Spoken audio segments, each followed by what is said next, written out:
अस्सलाम वालेकुम, welcome back to my YouTube channel. जैसा कि मैं आपको बता रहा हूं कि हमारे गांव में जो है वो रात गए बारिश हुई थी और बहुत तेज़ बारिश हुई थी। ये आप देख सकते हैं कि ये हमारा गांव है और ये सब दोस्त खड़े हैं इधर। ये वेले हैं इसलिए ये यहाँ पर खड़े हैं, कोई काम काज इनको नहीं है। ये बारिश का कुछ सीन है, ये लियाकत पाशा आ रहा है। ये आपको मैं दिखा रहा हूँ कि ये हमारी जो है वो मेन बाज़ार है चौक दित्ते का। और ये हाल देख सकते हैं आप, पंजाब हुकूमत पाकिस्तान ने ये हाल कर दिया है हमारा। कोई सहूलत मौजूद नहीं है इधर। मुझे अफसोस से कहना पड़ रहा है कि मैं हो के शर्मसार हो रहा हूँ कि ये कैसा माहौल है हमारे गांव में।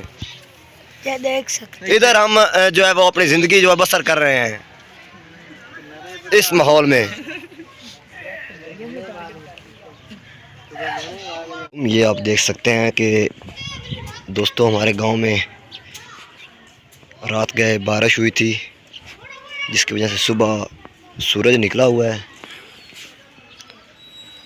सूरज तो आज है लेकिन बारिश की वजह से बहुत ही बाज़ार जो है वो ख़राब हो गए।